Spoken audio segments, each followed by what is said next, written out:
So I just got done watching the face-off for Joseph Parker versus Fabio Wardley. Remember, this fight is happening Saturday week. We're not a long way away from it. It came about very, very quickly. It seems like only yesterday it was announced.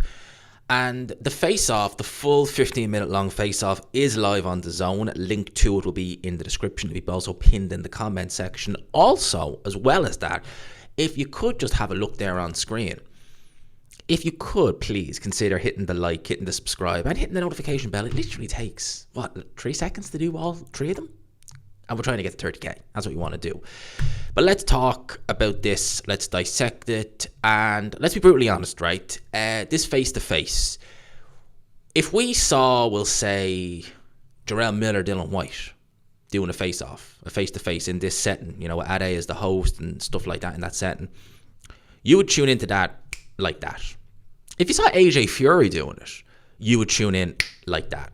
With this one, it was more kind of a intrigue, but not like, you're not yearning to see it. And the reason why you're not is because you're dealing with 2 very good fighters in Joseph Parker, Fabio Wardley.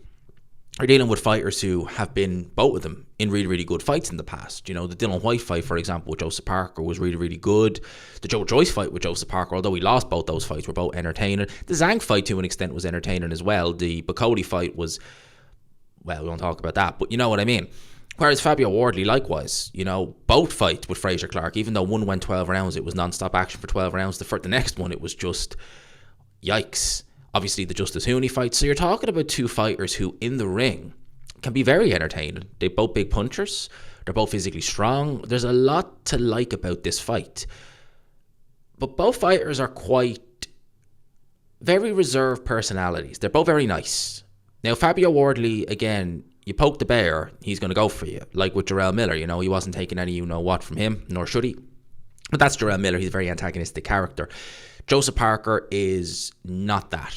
Like we saw at the actual press conference for these guys, it was more the managers that were going at one another rather than the actual fighters. So that kind of says it all. And obviously Frank Warren promotes them both, so he's not going to have, you would imagine, a horse in the race. You would imagine anyway. He promotes both of them, so either or, I'm sure he doesn't really give 2 flying you-know-what 2 wins. But just look at the face-off as a whole. There was a lot of mutual respect by both guys. You could see that. There wasn't any, certainly from what I could see, I didn't think either guy was trying to play the mind games. I think Parker, and it's something that Wardley touched on, Parker has a lot more experience now at this stage in his career. And when Ade asked, what part of Parker's career do you see him in now? Wardley actually responded with, I think he's in his prime. Now, Joseph Parker is 33, 34 years old, right? So for a heavyweight, that's not that bad. That's not that old. And some would argue maybe it is his prime years. With Alexander Usyk, you would say he was, 34 when he fought AJ the first time? That was the best Usyk. He wasn't as good after that, but it wasn't a dramatic decline or anything like that. So you could argue, yes, with Parker, he could potentially be in his prime. He won his world title nearly a decade ago, beat Andy Ruiz for that, and at that stage, you still did kind of view Joseph Parker as a bit of a, I don't want to say prospect, but a contender coming out of the prospect mold, if you know what I mean. Whereas now he's a world level fighter. He's a top 10, top 5 heavyweight, arguably top 3. Well, actually, definitely top 3 heavyweight. Arguably, he could be just after Usyk, given the fact that Fury is gone and Dubois lost, So there was that was interesting that Fabio Wardley said that. The question was put to Joseph Parker about the recent performance against Justice Hooney, where, let's be real, Fabio Wardley was losing handily. There was moments in that fight where it did look like, in certainly his facial features, that he was thinking, God, this isn't going the way I planned. But ultimately, he pulled it out with the one shot. Joseph Parker, very rightly, said, look, that was the last fight, but we are not going to assume we are going to get that Fabio Wardley. We're going to assume that we are going to get Fabio Wardley, who has learned a lot from that situation, knows, yes, he has the power to, be able to get out of jail free with that power. But as Fabio Wardley himself said, most heavyweights have that.